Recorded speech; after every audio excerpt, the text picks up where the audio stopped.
Yo, hello everybody, and welcome once again to the UnLearnT podcast. I'm your host, Ruth Abigail, aka RA, What's up, friends? It's your girl Jaquita.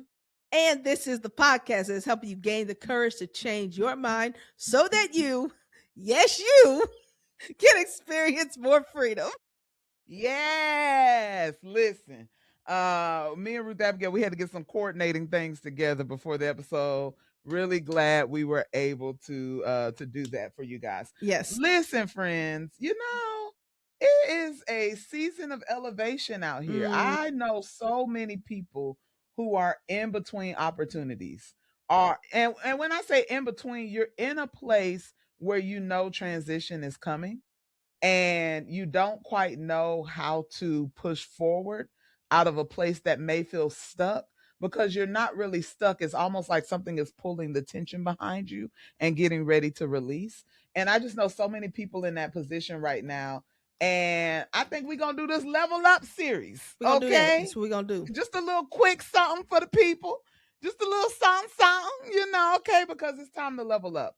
Even if you're in a position where you are even if you're in a position where where you're not necessarily looking for another position, here's the thing. Here's the thing. Even within a position that you don't plan on changing it, you still need to be pushing forward in that position as you prepare. Maybe a year down the line, maybe 2, 3, 5 years down the line, where you're ready to go to the next thing. And that doesn't happen in the moment of transition. That happens along as you've been in a role that you've been constantly thinking, how can I make this better? How can I grow this? How can I be more impactful? How can I increase what I'm doing in this role? And so this the level up series. Okay, we're gonna give y'all 3 quick episodes to talk about the things. And I like how you frame that, because I think it's important. I think we definitely are in the season. What is it like? People around our age, particularly women, I think we said this before. This is a pivotal year, like late 30s, early 40s. A lot of people make a transition into something different. And for whatever reason, whether that's entrepreneurship, whether that's a different role, like a higher role, whatever, a different career sometimes altogether. My And Lord. so I think like this is really critical for middle adults right now to be aware of what are the different elements of leveling up that are important to lean into so that you can be prepared to do that. And for people who are inching into that season, we want to make sure to, I think, help to unlearn what some of the things that you might think are important that aren't, that you may not fully understand. So I think that may not be that you think are important, that really, I'm gonna get there, that really aren't as important as you think. Here we go. Okay, we're done. I think that one of the perspectives I want to come from is somebody who is an employer and can give some insight into like how employers think when you think about a person who's ready to level up. And I think a lot of things that come from that side aren't always we're not great at being transparent about that. No, we're not. You know, I think there is a communication gap between supervisors and supervisees. You know, there's a gap between leaders and the people that we're leading, in that we don't always tell them the truth, right? We don't, and so they don't have the benefit of having our honest perspective of where they actually are. Instead, what we give them a lot of times is a, hey, I see you. I see what you're doing. Maybe you could be doing this, add this thing onto this of what you're doing. But we don't necessarily say, hey, in order for me to consider you for the next level, you have to become somebody that I can trust, can handle the weight of the next level of leadership. And we're not honest with people that we lead about that. We just say, hey, why don't you do this? Or why don't you do that? And we're giving instructions and we're giving guidance, but we're not developing all the time. Correct. And I think I'm guilty of that for sure. And but also there's not just developing directly, but also putting people in a place to be developed. I think Yes. one of the biggest things about leveling up is being in the right environment to level up. So if you aren't around other people outside of your day to day that are on the trajectory that you're trying to be on, it's going to be hard for you to even grasp, I think, sometimes what people are trying to tell you, because Yeah. you're kind of looking at it from this one angle, and you don't have any context. And so I think one of the healthiest things, the thing that I'm trying to do right now, is put team members in positions to be connected to be pushed in certain Mhm. aspects that they're going to need, whether it's their level, how they communicate, their willingness to connect to people and follow up, you know, and like having high levels of integrity, representing yourself well, um, Mhm. you know, all those things, being able to uh actually articulate not just what you do but who you are, like, Mhm. and show that, developing relationships outside of Mhm. your coworkers and Yes. outside of your boss, outside of your industry Yes. sometimes, Yes. it's so that you can have that mindset and put people in that environment, um Mhm. and then let them do what they do. Yeah. And I think sometimes like environment is undervalued when it comes to the process of leveling up. You can't level up if you're in the wrong environment. You got to be at the right seat at the table. Absolutely. You have to be at the right seat at the right table at the right time, and you have to know that like what you are actually building with your leader, with your supervisor is trust. Is that they need to know that they can release some of the weight that they're holding concerning your responsibilities. And I just want to caution people. I just want to put out a general cautionary moment, right? There are moments and there are situations where you might have a deeper relationship with your boss than like just like the employer employee relationship, right? But if you make your boss your confidant, Mm, if you make your boss, oh, that's my homegirl, that's my friend, that's my dog, you are going to you are going to continue to keep an image of yourself in front of them that they may feel like they can't promote because you're too familiar. Not that you're too familiar with them, but you're too you're less you're more you become a liability yeah. because now your personal stuff I know too much. I have too much information and I have to be able to trust you to be able to not just handle this job, but to also handle your life Yes. along with the job and that your Absolutely. life won't overwhelm the job. Mm, And I think where I see a lot of people going wrong is that we the millennials who are in a lot of these leadership roles now, y'all the Gen Zs and even some millennials are like, listen, that's Quita. You know what I'm saying? right.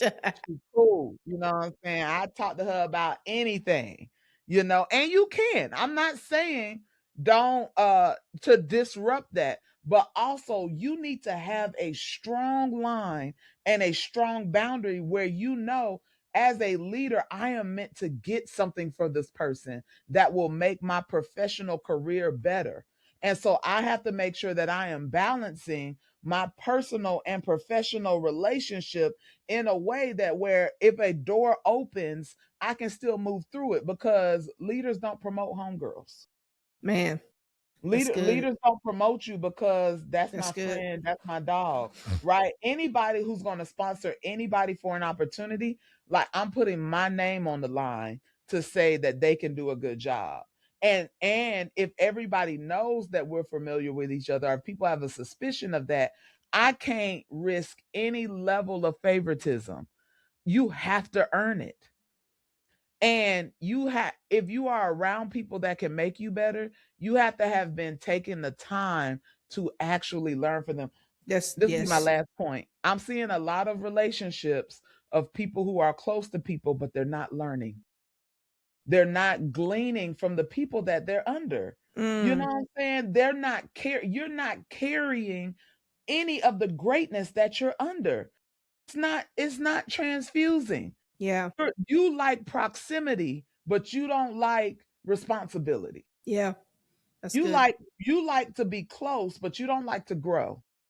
You still want to be you and do you, and you're so caught up in the world that you see that you are missing opportunities that are supposed to mold you so that you'll be ready when the door opens. You'll be ready to move. But we're missing the opportunities, and it's stressing me out. Man, that's good, man. You want proximity but not responsibility. I think that's worth a little clip. I think that's so good. Like we Take your things time, daughter. sometimes I want to not I want to be careful about how I say things. But we we overestimate our value too much sometimes. Cuz we really be out here thinking we better than we are. And the fact is, to your point, a lot of times because we feel proximate to greatness, we feel like we're great. I'm great because the great people like to talk to me. Hello, like that That ain't makes me awesome. like, bro, like shit. Like you need to. That's not true. Like, I think, and this might be hard to hear or to accept, but I challenge people to evaluate in your own world if there are people around you that you see as worthy of or that you see as great, whatever that means to you, like they're walking in something that you admire and they don't take you with them. I need for you to recognize that because you know them, but they don't take you with them. There's something that's a disconnect between how you perceive that they see you. So that is something to just keep in mind. Keep that in mind. I hope that I don't think I don't know. We don't have nobody in our audience that's like that. But if y'all got friends that's like that, you know what I'm saying? Tell You a may friend to tell a friend. you know what I'm saying? Tell them. Make sure that Listen, they they need know. to they need to be listening to the Level Up series. Just you ain't even if you don't feel like you can have that conversation outright, send them the podcast. That's it. That's Send it. them the That's episode and it. say, "Hey, man, what you think about this?" Today, and we're going to talk about this aspect on a different thing, but I will just say this. A colleague of mine said something to me that I hadn't heard somebody say directly to me. And maybe that's putting a little too much of my business out there, but it's fine. She said, you should be making six figures. I said, okay. I didn't You really ain't know know how to that? take that. You said what? You ain't know that? Well, here's the thing. I don't, that's never been my motivation. So I don't think about it. And, but she said that, and she's a colleague, but she's way ahead of the game of me in a lot of ways. Mhm. And I'm learning a lot from her. And she said, when I told her what my salary was, she basically said, "Oh no," she said a little more than that. I believe members of the audience know exactly what she said. Moving right along. She was like, and it was just funny, but she was like, "Girl, what are you doing?" And so I explained to her my rationale and all of that. But for me, sometimes you need people. That to me is like, as I always want to be aware of whether I'm under. I don't ever want to overestimate myself, and that's probably a mindset that I need to shift myself of like seeing myself the way I need to see myself. But it's important to hear from other people how you are valued. Oh my That's God. important. It's And important. it's important. And if that's not something, if you're not hearing that from people, but you yourself, you just want to be sure that how you see yourself, somebody who's close to you in your circle. I ain't saying everybody don't know you like that. But Yeah. somebody who's close enough to you sees the same thing. Because Yeah. you may not be seeing you right, and you don't want to be caught trying to level up not seeing you right, and then thinking you deserve something you ain't earned. Let me tell you You know what something. I'm Hold saying? on. Hold on. Hold on. Let me tell you something. I think that there are so many people right now who are stuck, literally stuck, because the way that they see themselves is inflated Yeah. because what they value is not what the company values. Man, look. It is not what the organization values. And let me emphasize that you have to remain current. And this is in every area of your life. You have to remain current in your relationships. You have to remain current in your friendships. You have to remain current with yourself, right? The Jaquita of today is not yesterday's Jaquita, right? Yesterday's Jaquita thought a little bit more like Ruth Abigail, like, oh, salary, okay. No, but today's Jaquita is like, let me tell you something. Because I work for the state, and state salaries are public. Okay. And you can quickly go and look and see what the people are making. Okay. You can do a quick doop, doop, doop, doop, doop. Sometimes I do that when people ask me to do stuff at work. I be like, yeah. And then I go look and I be like, so you make 3 times more than I do. Okay. All right. I'm gonna do it this time, but I'm keeping that in mind. Right? But there are so many people. The reason why your sense of value in the company might be inflated is because you didn't stay current. So maybe you had a different supervisor at the time, or you were working in a different department, or the company's mission and goals and priorities. At the place that I work, we do a new strategic plan, strategic vision with new strategic priorities every 5 to 10 years, right? We're putting it out like, hey, here's what everybody's going to be under, right? Yesterday's organization ain't today. And if you're still operating off of last year's priorities and still basing your value and basing how we see you off of the way that we used to do it Right. and what was important to us before, you are going to miss the next move.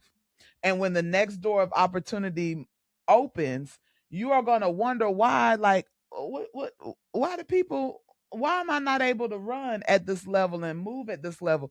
It's because you didn't stay current. You didn't stay current. And it takes somebody to really give you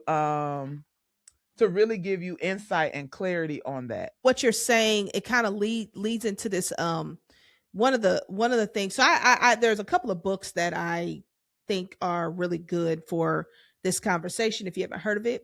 One is called Good to Great. Now honestly, it's a classic. This is a book really that's talking about good to great companies, but there is a particular chapter in here talking about first who then what. So it's giving you insight into how leaders are encouraged to think about who they have on their team That's good. and what they are uh what they're looking for. And so what one of the things that that you were talking about, I think fits really well. One of the points that they were saying was you the people that you have on your team have to be people who are of high character and integrity. Like you don't want to have people who are in it just for a transactional relationship, Mm, because it's not sustainable. You also don't want to have people who have to be incentivized to do well all the time.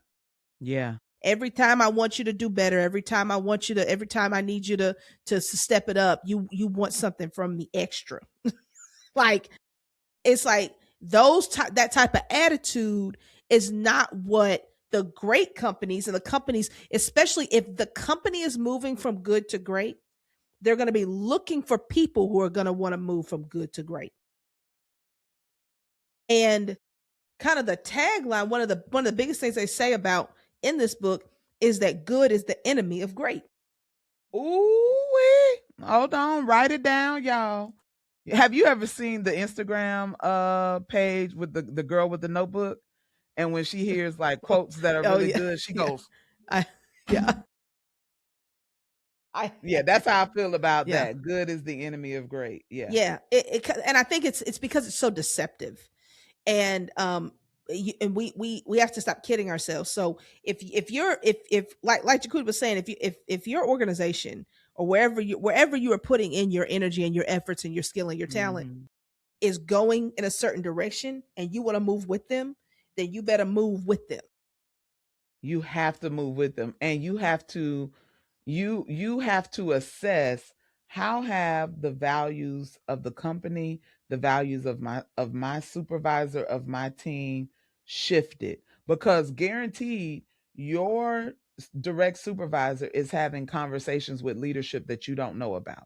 Oh my And gosh. that is influencing, because I noticed, because I'm a middle manager. Okay. And middle managers, we know. Okay. We know how this goes, right? We're having conversations with a higher level of leadership, and we're coming back and you're getting a translation of that. Yeah. We don't Yeah. necessarily give you any really a lot of details of what was discussed. What we're going to give you is the game plan. That's All it. right, guys, this is what we're going to do differently. And if all you're hearing is instructions and you don't have discernment to say, hey, why are we shifting? Why is the company moving from doing things like this to doing things like that? And let me tell you another thing that we spend way too much time in. We are spending way too much time in offense. You're spending way too much time in offense because the thing that you really valued is no longer the thing that the company values. And so that's not the thing that they're prioritizing anymore. And so because you're offended, you're still keeping that thing as a priority, Wow. because you want everybody to know that you got a little rebellion in you, a Mhm. little bit of that rebellion, right? And because you think it's really important, you're still trying to push the envelope on this. Are you trying to push against your supervisor against it? And again, that supervisor is having conversations at a higher level than you, and coming back and giving you an interpretation of those conversations and giving you a game plan. And a lot of times, if you are a good middle manager, like I am and was and will continue to be, right? The game plan that I'm giving you is one that will actually protect you. Because what my mindset is on is, how do I accomplish the company's priorities while still protecting the integrity of my team?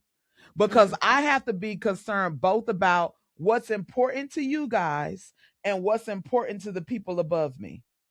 And I have to be able to meet in the middle to come up with something that is going to help us to still be effective in the heart of the mission of what we do and in the bottom line. Hey, I got to meet it in the middle. that's right. And in order to do that, I need you to trust me. And if I don't have your trust, a lot of what happens, especially in internal promotion, is who can I trust? And the people who have my ear are the people who I have their ear. If I have been pouring into you and I see the fruit of what I've given you has grown into something, you don't get the promotion because you've been in the job the longest amount of time. Mm-mm. You don't Mm-mm. get the promotion because, hey, she's been here 5 years. We need to go ahead and give her something. That's not who we promoting. We are promoting the people that we see growth and development in, because you're telling me what your trajectory is based of how you treat the game plan I give you. You are showing me my trajectory is one of, I'm going to take what you give me and I'm going to make it amazing, and I'm going to continue to grow. I'm like, okay, their trajectory is they're going to keep going forward. That's somebody I can continue to invest in.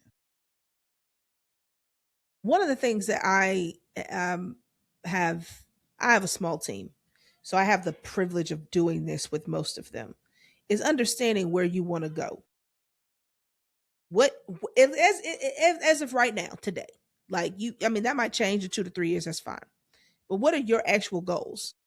And then being honest with them about, okay, if this is where you want to be, here are the things that I see now that are barriers to you getting there, and I need you to hear this, right? So putting it in context of where their goals are, so that Mhm. people will be more open to understanding what may be stopping them from getting there. And so many, I will say that so much of, we talk about this all the time on the podcast, but so much of the things that I see that are barriers that can be boiled down are fear and discomfort that people are unwilling to engage at the end of the day. Um, it just, those buckets are always full of stuff. Like I and so we've got to, I think it's so important for us as leaders to be aware of where people are saying they want to go, and then help them to see themselves, and not just the things that they can improve skill wise, but the mindsets that they have that's blocking them from even putting effort into that skill. Yeah. Because there are some skills that you're going to have to develop that you can't be afraid to fail in. You can't be afraid, you can't, you, or they're going to make you uncomfortable, Mhm. and you have to, but you have to engage them if you want to keep moving in the direction you say you want to go. It ain't even Absolutely. about what I'm saying, but if you say you want to be here, cool. I'm telling Mhm. you, not just based on what I think, but a lot of times based on what I know and experienced, and here at my level. Mhm. I may not be at the level that other people are. I'm not as a leader. I may not be leading something that big or whatever, but I'm around them and I know what they think because we talk. And I'm trying to give you game because I'm going to give my people game. I want you to know how to succeed and what you want to succeed in, but I'm also telling you this ain't finna fly.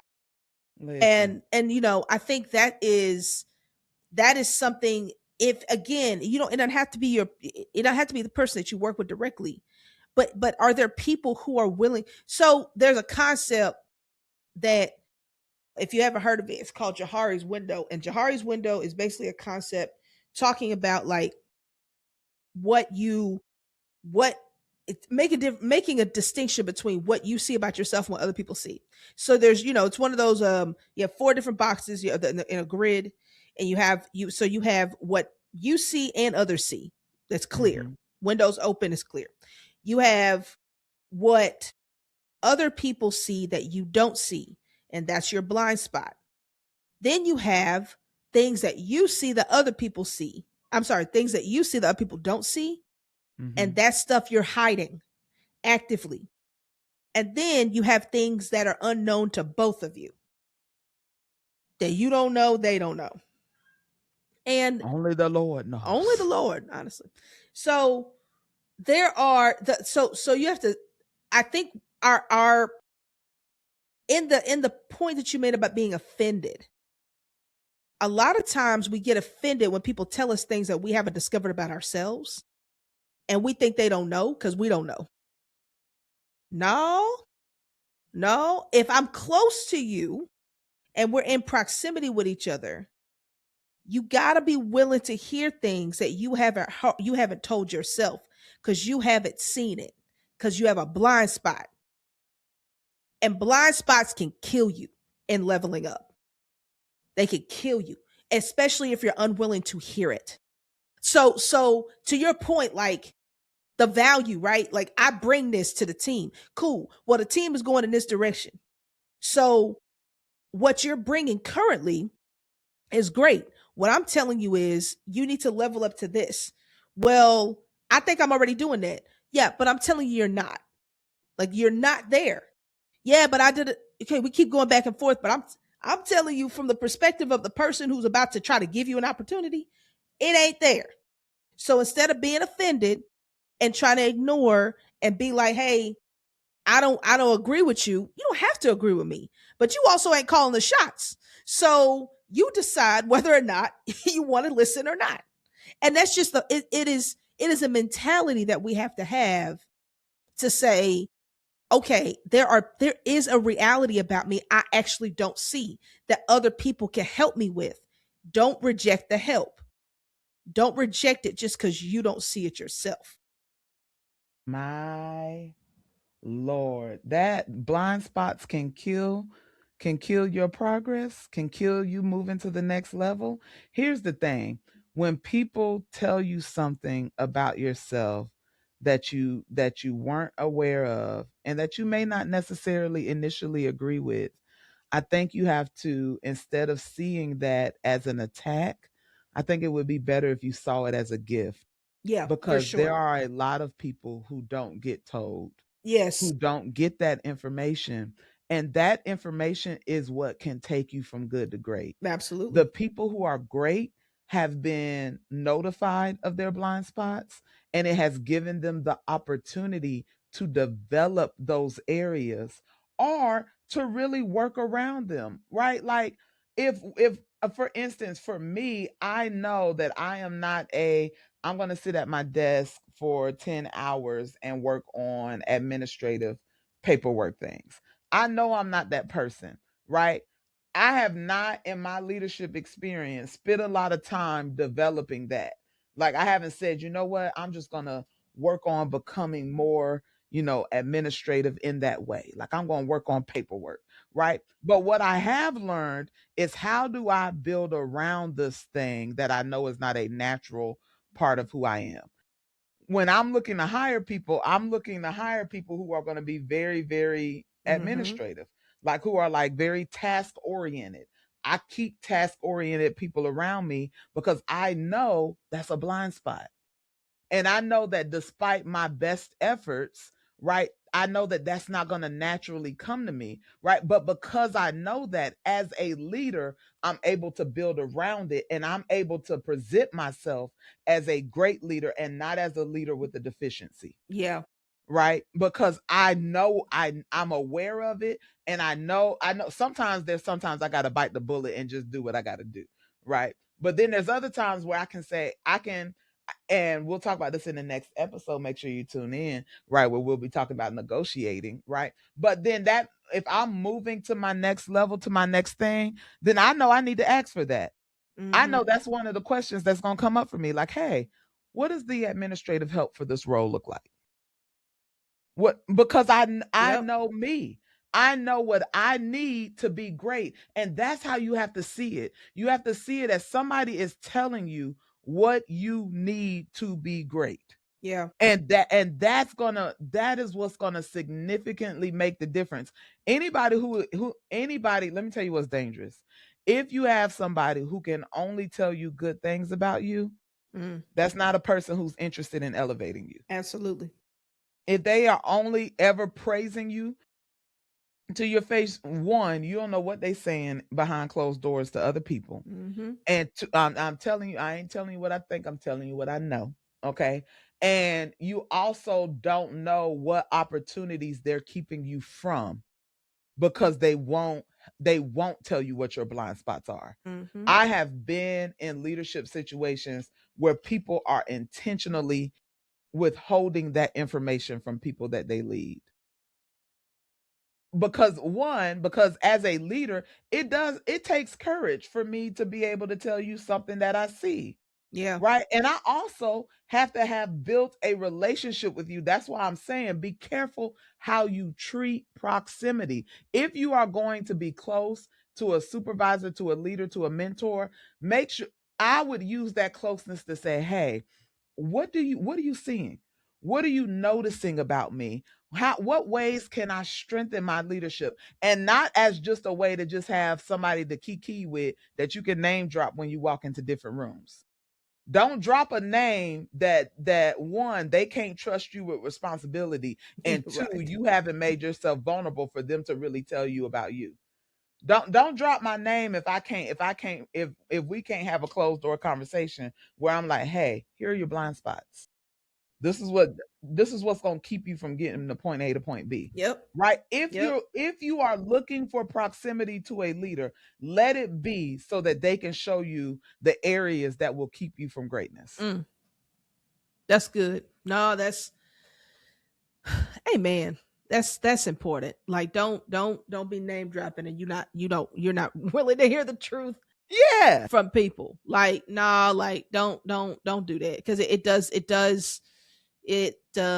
taints your integrity and people and it gets back. I mean, it gets back. You're not gonna continue. You can't hide that Well, for very not long. even not even that it just gets back, but I think the whole point of the conversation is that you have to create space in your life where people that you have proximity with, right, that you are have some level of vulnerability with, where they are able to tell you the truth about you, right? And as a leader, if I'm not able to do that, you're not really getting the best of me, No.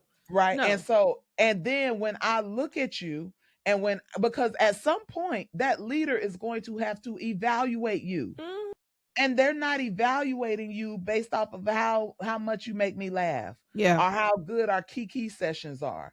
They're not just evaluating performance, they are evaluating potential. And that is what you have to be focused on, is how is my potential being evaluated, not just my performance. Can I also say this? It's very easy to nod and agree, but then be inactive. And then we got a lot of people out here that think knowledge and agreement is part of leveling up. If it doesn't move into action, it doesn't mean much. So you could sit here, we can have conversations. Yeah, you right. Yeah, I understand that. Yeah, that's true. Yeah, yeah, yeah. Okay, so I'm coaching one of my team members. I love this about her. She's an action person. I was talking to her today. I was giving her a book recommendation. We were on Zoom, and I said, it's not very long. I'm just explaining the book. And she said, okay. She said, well, I already ordered it. So I said, girl, I have the book. I was gonna give it to you. Like, It don't even matter. it That didn't. right there, That's the that's what kind I'm of talking that's the about. kind of energy that folk are looking Hmm. for. Like, she didn't order the book in the middle of the conversation. I love it. And so it's like she really is about growth. She's not just about talking and meeting and agreeing and yeah, you right, and yeah, da da, I'm this is what I'm dealing with, da da da da da da. She moves. She trying to she wants to go somewhere. Hmm. And you got to find yourself, the person that you're in proximity with needs to see you move.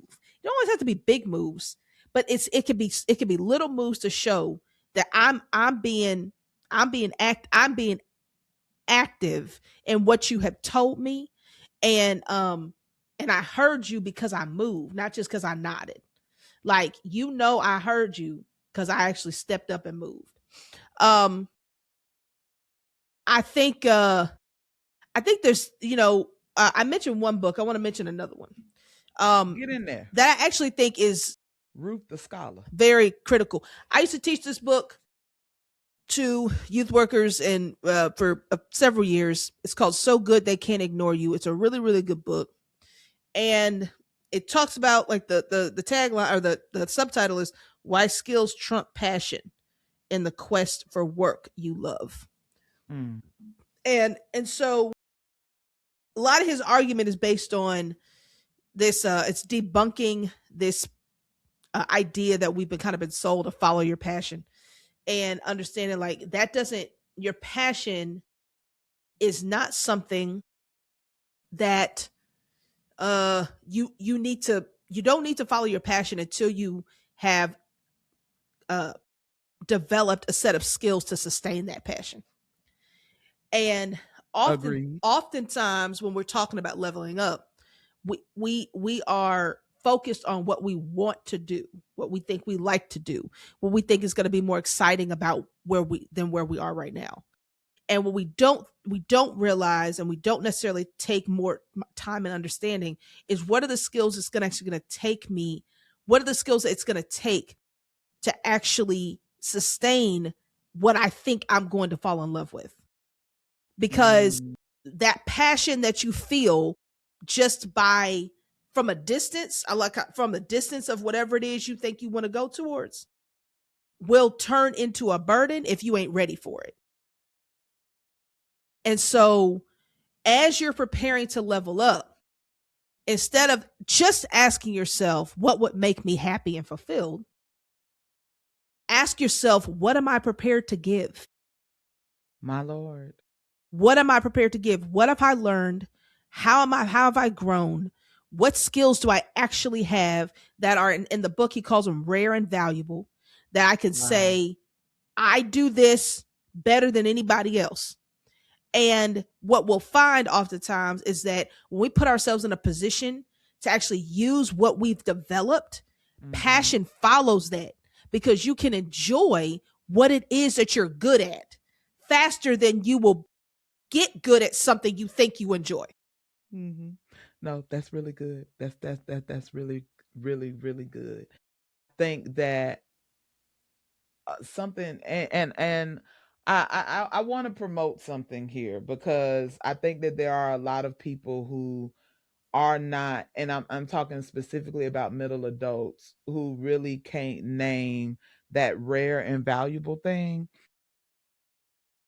And one, I think I didn't it wasn't a self-discovery thing for me, right? Like, I didn't wake up one day and say, "You know what? I know who I am and I know what makes me valuable."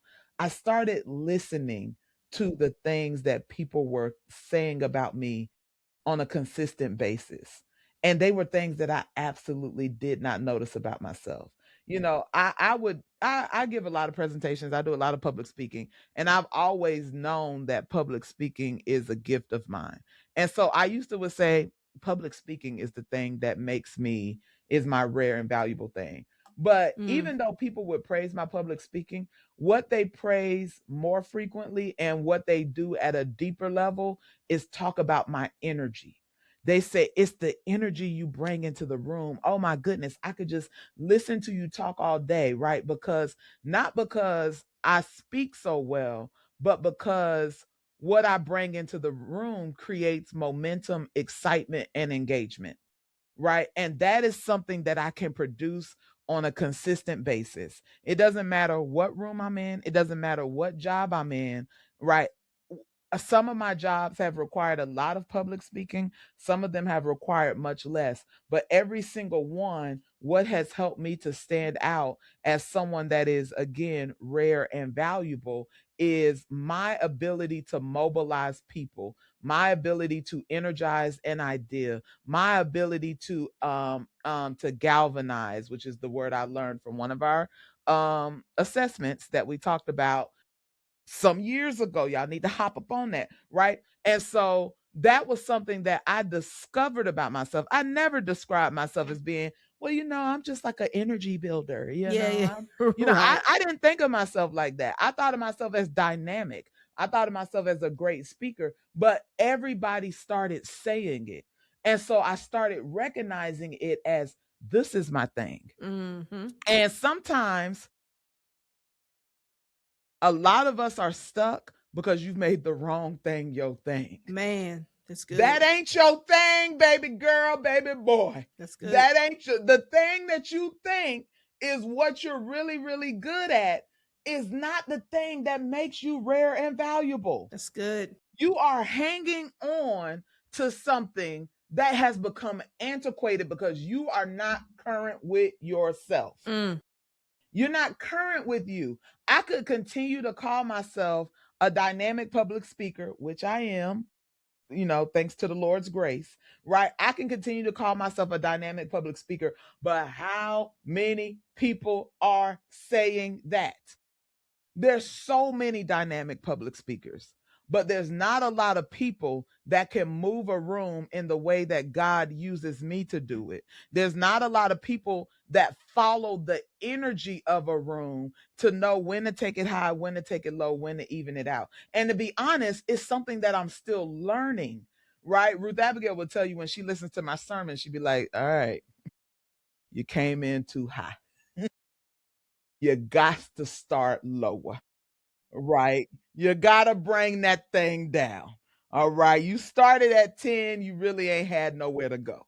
So now you going 10, 8, 10, 8, 10, 8. But if you start at a 3 and build that thing up, right? Because even though it is the thing that makes me rare and valuable, what takes me from good to great is continued practice in it and allowing other people to speak into my gift to say, hey, this is how you continue to perfect it. And it's not something that I ever get to the point where I'm like, I got that, I can right. do that, Right. call on me for that. I still get nervous every time somebody asks me to speak.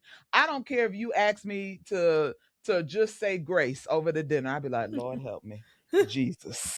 Right. I got to make sure because my mind is not just, oh, I'm just saying a grace. My mind is, I'm creating a moment. I'm creating a moment that both God and these people are going to exist in. And I have to steward that well because here's the thing. If you are prioritizing the wrong thing, like if you're still stuck on, this is who I am and this is what I do, and it's not actually your signature thing. Right. It's not actually what you really do. It's not actually what people get excited about from you, right? You will grow weary of that. Mm, You will go and you will start to disregard it because it doesn't actually produce fruit in your life. mm, It doesn't actually bring about a really amazing product because you are not current with you to know what your thing really is. And I just want to emphasize, I challenged someone that I was mentoring just recently. I challenged her and said, I need you to get current with yourself, mm, right? You know who you were. I need you to know what is the thing that you bring consistently to every room, to every organization that you stand in, that nobody can take away from you and that you can consistently deliver on. And that's the thing that you need to start perfecting. mm. Not all this other crap. Yep. Sorry, it's not crap. It's very significant It, work. it might be crap. Some things might Sometimes it be. is, Sometimes right? it is. But really, really hone in that rare and valuable thing. All of us are unique. Your thing, my thing don't look like Ruth Abigail's thing, right? Doesn't look like Joy's thing. I was going to use Joy as an example. And I think I will because we're trying to convince her to come on an episode, Do right? it. But Joy is a pharmacist, right? And Joy is an amazing pharmacist. My family calls her our family doctor. We call and ask her all of our medical Absolutely. questions. She does Absolutely. not give any medical advice that would be dangerous for her practice. Amen. Right? But what we discovered about Joy in the last couple of years has absolutely nothing to do with pharmacy.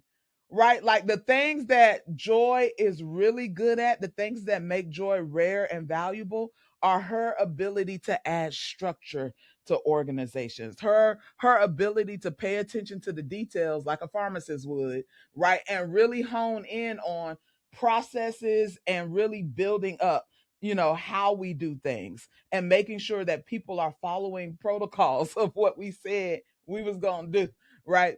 Right. So Joy could keep saying, I'm a pharmacist and that's what I'm called to do. I'm just called to be a pharmacist, and pharmacist is what I'm building my life on.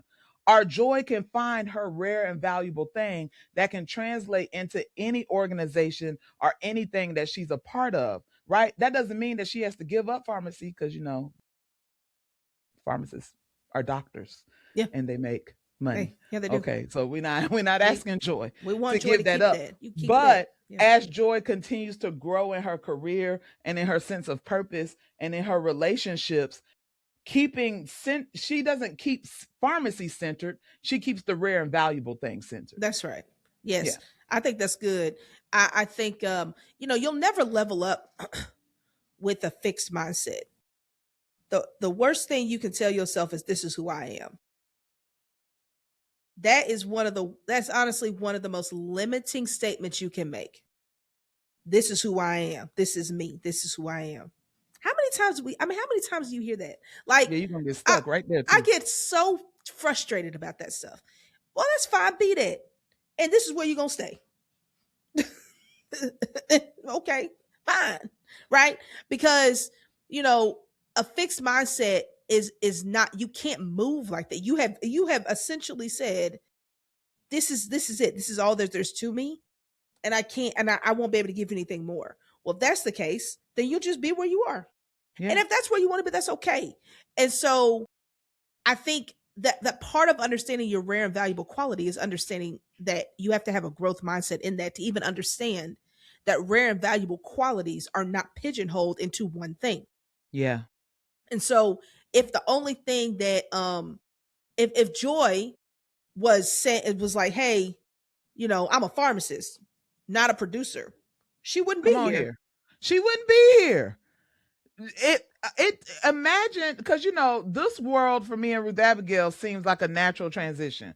we're gonna come on here and we're gonna talk about leadership and identity and growth, right? This is like the world we're living in, right? But for Joy, Joy leaves her medical facility with all of the lives that she saves every day. That's right. Every Every day. day, Joy Every is day. saving a life, She is. right?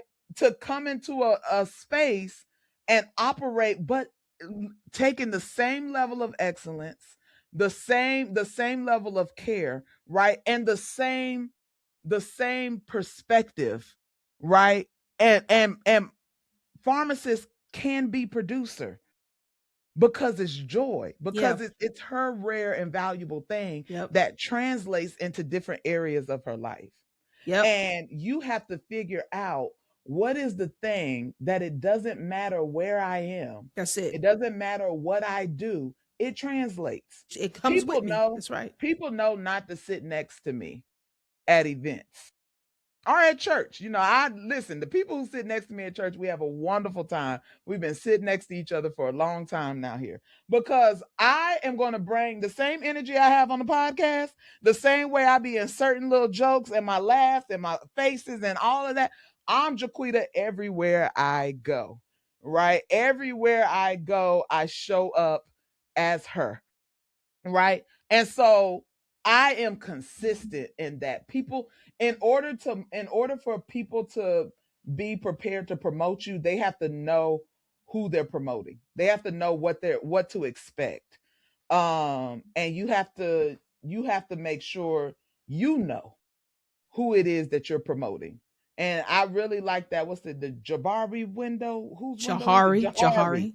Jahari had a window, right? I really like that because a window is something that gives us a glimpse into what's in the house, Mm-hmm. right? Or what's in the car, what's in the thing, right? It gives us a glimpse. And so you not only have to know what's in your house, you have to know what is visible.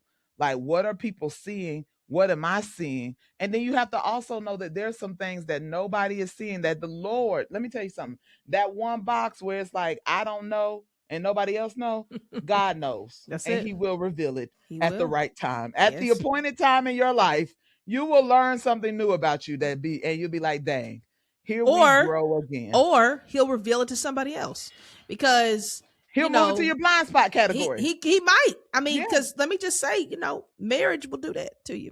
Um, my Amen. Lord. Some I didn't see, he didn't see, but then he say, "Oh, hey, whoa, like you need, Did you notice this is about you? something that you need to pay attention to." All right, got it. And We like love you, Ty. and so yeah, no, I think you're absolutely right. Like, God knows, and listen, God knows that when you're ready, and like you, let's not force ourselves into positions we're not ready for. Please, because we don't want you to be out here disappointed and jaded, and you know, upset because it's just like you're not ready for it, or not able to keep what you got. Like you want to be able to do that. So this leveling up is very important. You want to make sure that you are prepared to do so, that you see yourself right, that you make sure that you allow others to see what you don't always see, accept Hmm. that, that you have a growth mindset, not a fixed mindset. Yeah, You want to make sure that all these things are true before you look to be greater, yeah, and look for the greater, like that, because the greater is available, but only when you are prepared.